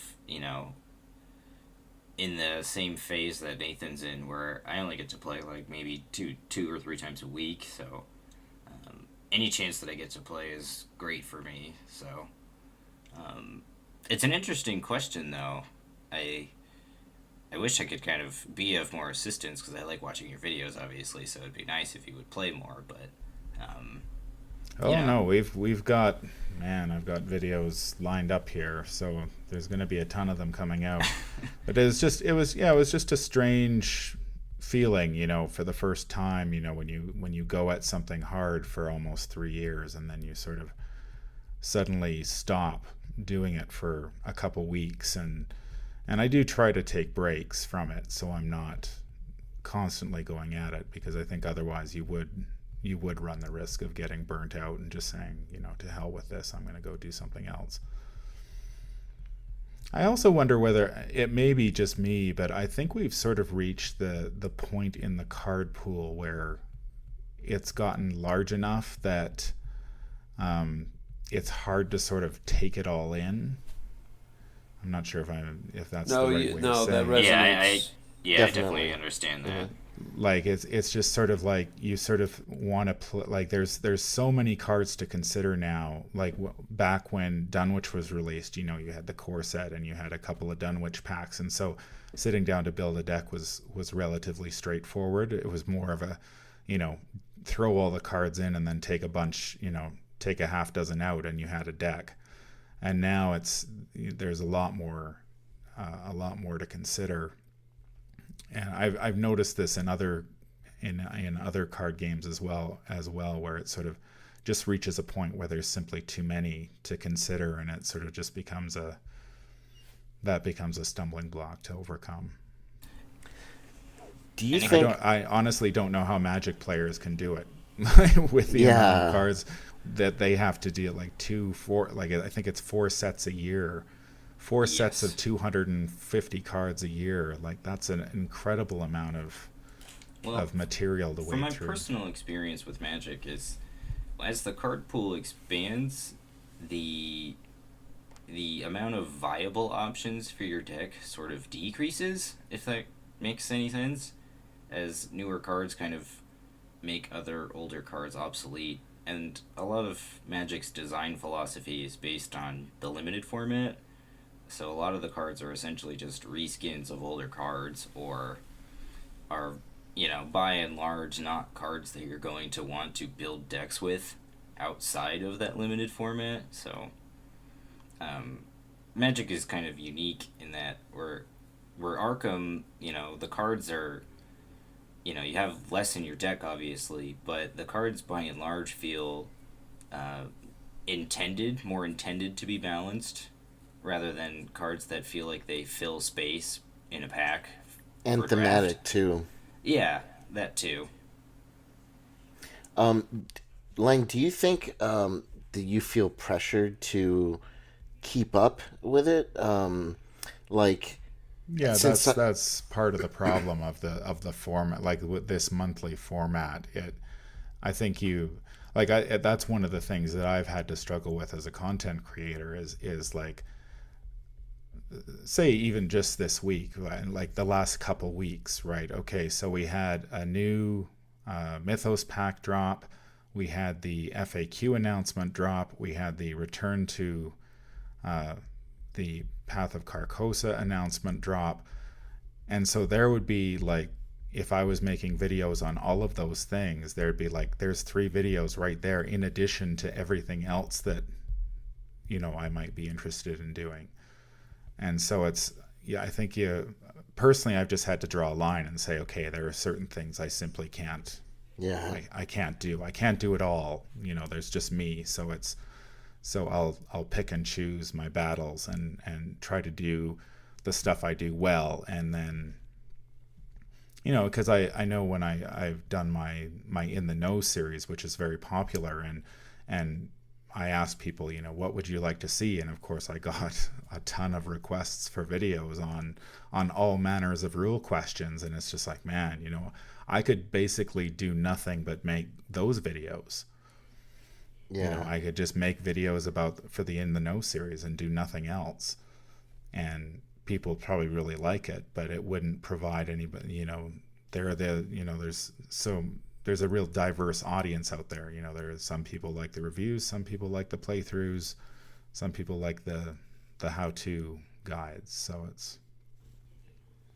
I feel that, like you said, as a content creator, taking a break can set you back. And if you're getting burnt out and you want to take a break from it, it's difficult because you're not really taking a break because you're anticipating, when I come back, I have all this other stuff now that I have to address or deal with or whatnot.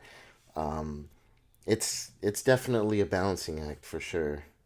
I don't know what you'd be able to do to kind of come out of it, but I do know that for me, I took a vacation couple of weeks ago, and it was nice and relaxing, and I did play some Arkham on my vacation for one day, but I was teaching new players. I taught my brother and his wife and my wife for the first time, and teaching new players kind of invigorated me with it. It was exciting to see someone who's never experienced the game before. So, that could be an idea, maybe, going into a local game store, setting up a meetup or something, and just teaching the game and seeing people really get excited about it. Yeah. Yeah. I know, like last fall when I had surgery and I was just like, I'm going to fall behind. There's nothing I can do about this. And that, like, people will see my site. I mean, I didn't do card reviews for Depths of Yoth or Shattered Aeons, and it just wasn't possible because, those, like, doing the reviews is fairly time consuming. And so to try to do those and then get something ready for Circle Undone would be just too difficult. So Yeah, I hear you on that front. I think that's part of why I wanted to start this podcast was just there's so much stuff that you could talk about. It could take hours upon hours just editing all those videos alone. So, maybe having this format where we can kind of openly discuss, news and things that may be on our mind is a neat way of helping prevent burnout, where you can kind of just focus on what you want to focus on, and then we can like cover various like related news of the game within the podcast, and kind of kind of wow, I can't talk. Segment those things into different areas of your Compartmentalize. Yes, thank you. My goodness, I could not say that word. Which word, Nate? So I see quiz and comedy time are next on the list. That must be Nathan.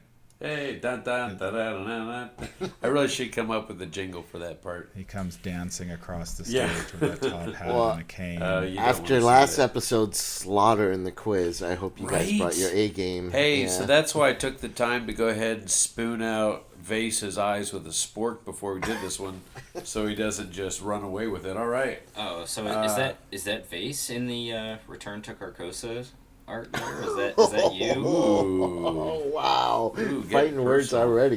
Love it. And the bitch was, as he was bleeding out from his ocular cavities, they were like having him hold still for the modeling. Oh, it was great.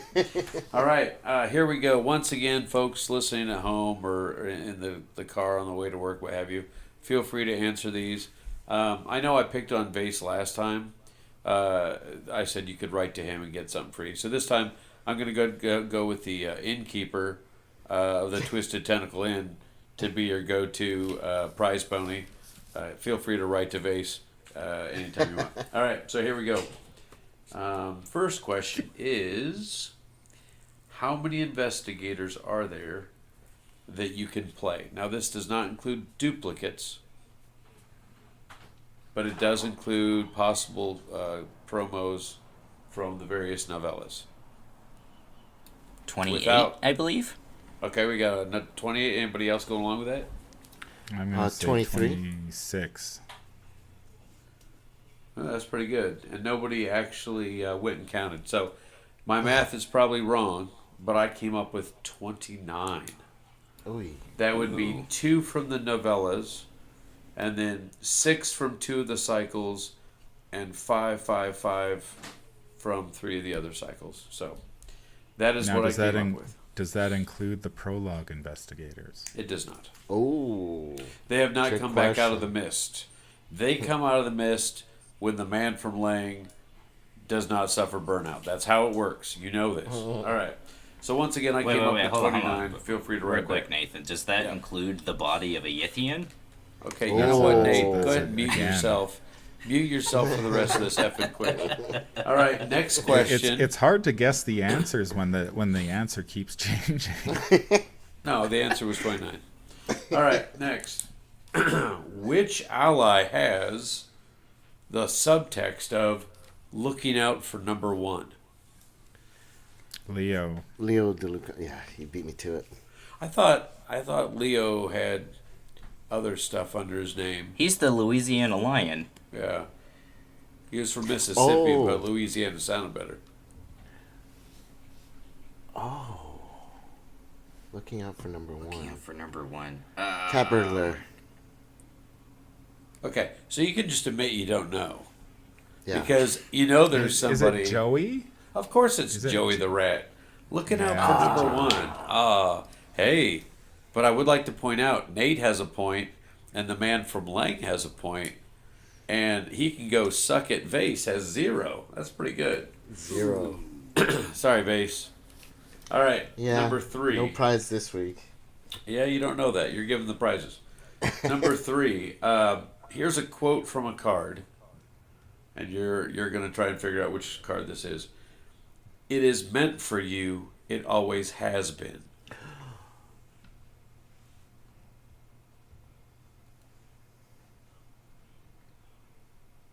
Quick, everyone, look up the answer. Is it a player card or is it an encounter card? It's a think he's card always found choosing. in Arkham Horror, the LCG.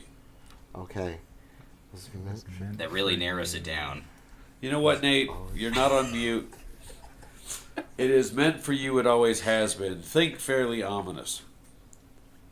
Sophie. No, it's not Sophie. Think Metallica song. Master of Puppets?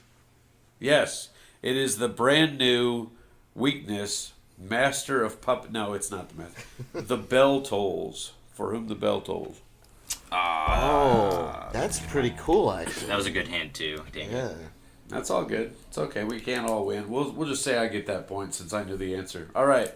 We're mostly done with the quiz. For those of you listening at home, please pause. Go have a Mountain Dew or whatever you need to refresh. All right. Number 4. Golden Pocket Watch. We all know this card, right? Yep. Yeah. Soon to be on the ban list, right? Golden Pocket Golden Pocket Watch. What is inscribed inside the lid? An elder sign? Ooh, Nate. Quick victory. Correct. Now, I will give double points to anybody that can tell me approximately what time it is, and you can take that point right out of Nate's coffers. 2 minutes to midnight. Oh, that I don't remember. I didn't even know it had time on it. I actually Maybe had there's- saved the Maybe there picture are no. I'm and going to zoom say in on there's it. no. There's going to be no hands on the watch. You would think I came up with the time 1:52 after saving the picture, zooming in on it. Technically, I knew that, so Nate, I'm winning. All right, last one here. Cards with the criminal trait. There are 9 of them. I repeat, 9 cards have the criminal trait, but only one of them is a weakness. What is that card? Mob Enforcer. Yes. Boom. Vase from left field.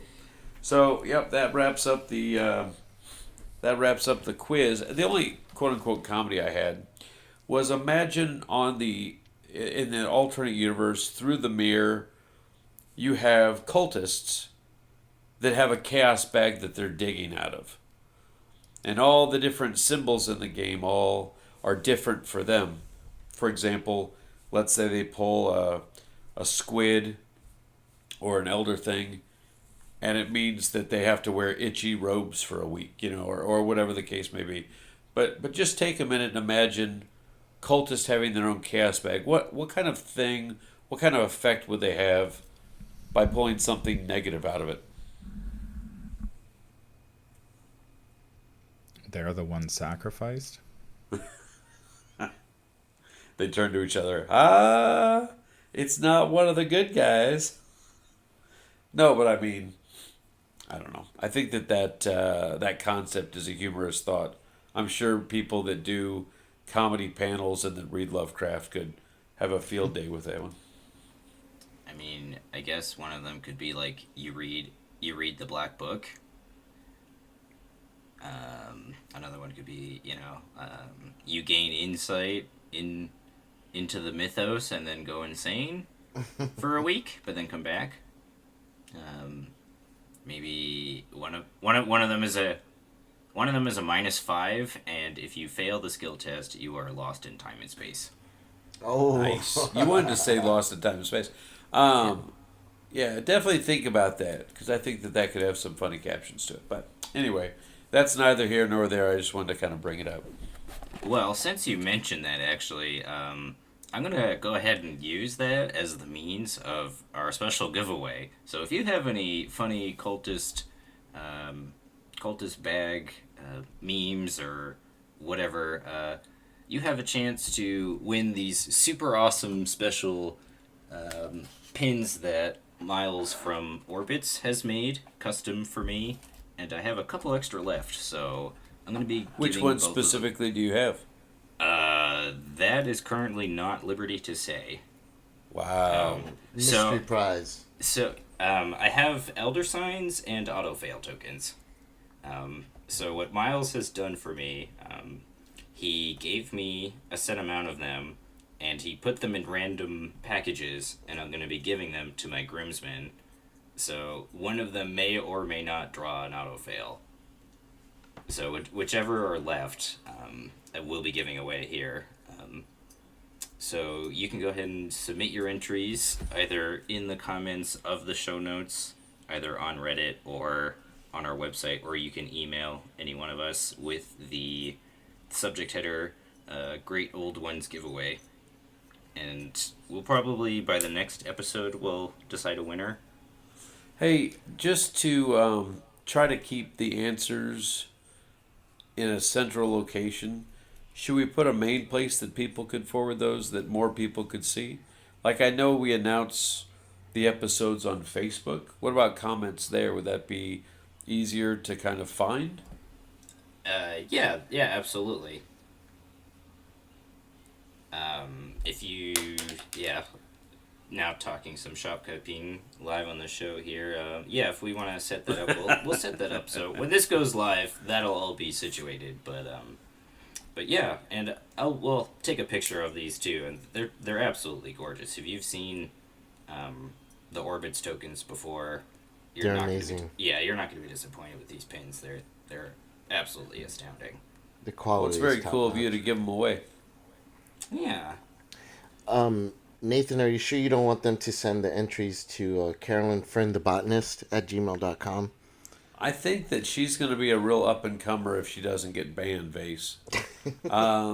So yeah, let's focus on that. On a side note, in about I want to say a couple of days to a week, I'm going to be having my own contest just for funsies to highlight Andresia Garnier out of Canada for the Momo Monster Co.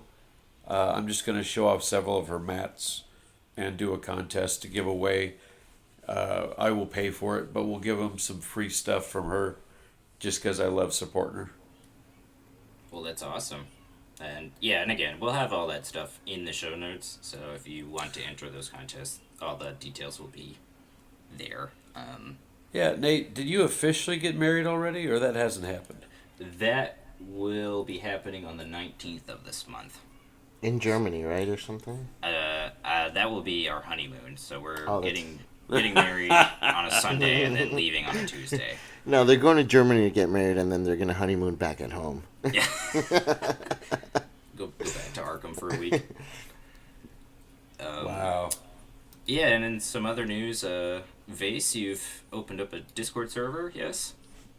Yeah, I don't know how this works with Discord because we're old here. It's just called the Great Old Ones. Is that how they find it? I'm not quite sure. Yeah, you put a link in the show notes, and people can they'll be able to access it from there. So There it is, and there are a couple of channels that are open to everybody, to all listeners. Arkham is the general discussion, or you can go to Dunwich, which is our spoiler-friendly discussion channel, and we do have a couple of additional channels for Patreons of the show. Patrons of the show. yeah, which we'll set up after I get back. Don't worry, the show's not going to go anywhere. We're not going to, gate wall or paywall the show.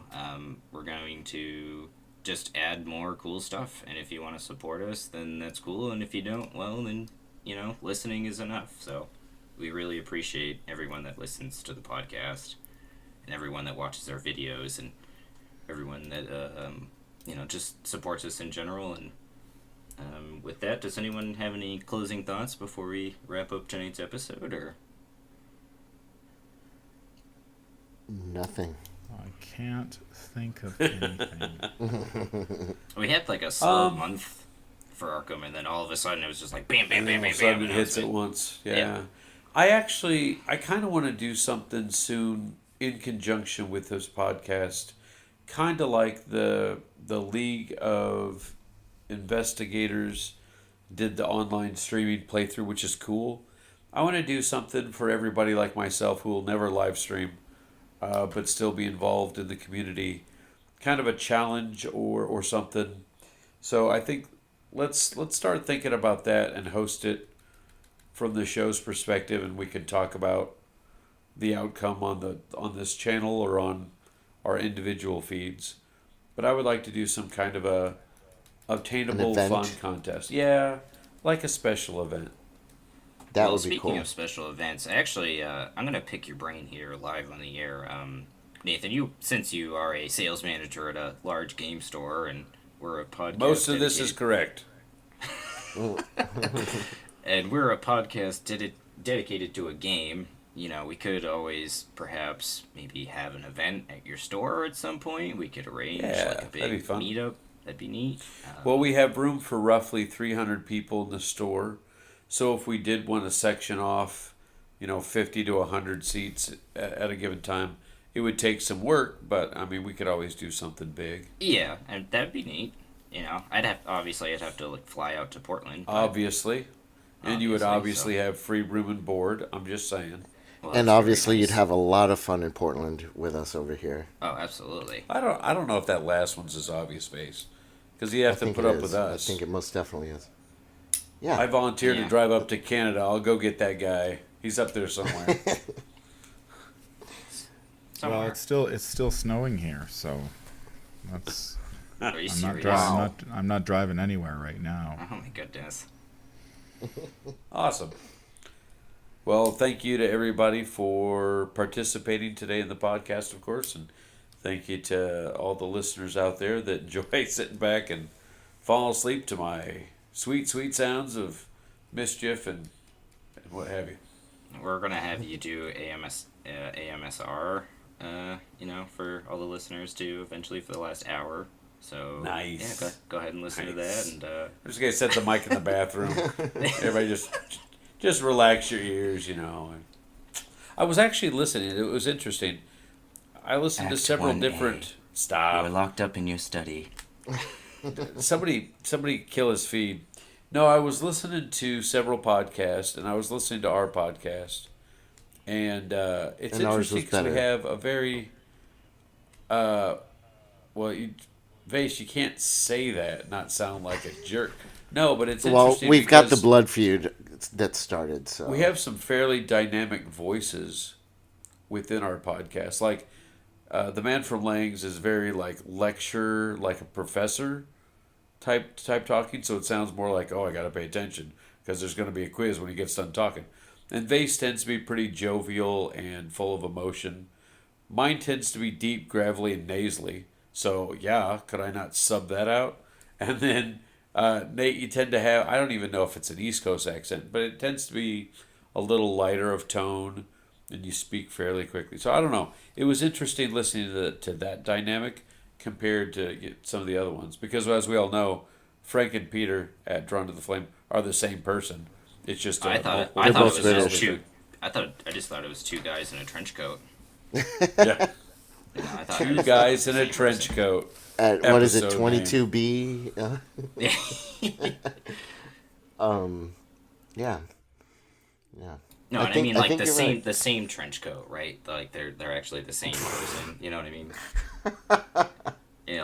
Like six Swedish kids in a trench coat, trying to be an adult. Right. I mean, The which is image. ironic, kind of ironic coming from someone that looks like they're 12, but it's fine. It's fine. That being me, of course. So. I like how you had to further explain that. Oh, And well, that person being me. Self-deprecating humor is the best type of humor, I feel. No, the best type of humor is the jokes that you have to explain for like 10 minutes. That too. Actually, the best type of humor is the type of humor that can potentially win you a prize. So, Ooh, I see how you brought it back around full circle. Nice. Like if you're on a safari and you drop your cell phone, but you see there's like a hungry tiger, so you're like, I'm not getting out of this thing. But then when no one's looking, you get out of the thing to go get your cell phone, and you just kind of come back around, that's exactly how it is. right? Yeah, I get it. I get you. Speaking of which, why is the lion the king of the jungle if they never live in jungles? It's weird. It's a weird title for them to have. I don't know. It's very strange. Yeah, now we're just getting all over the place. Yeah. All right. And on that note, we're gonna cut the feed like 10 minutes Right ago. now. Yeah. Thanks for listening.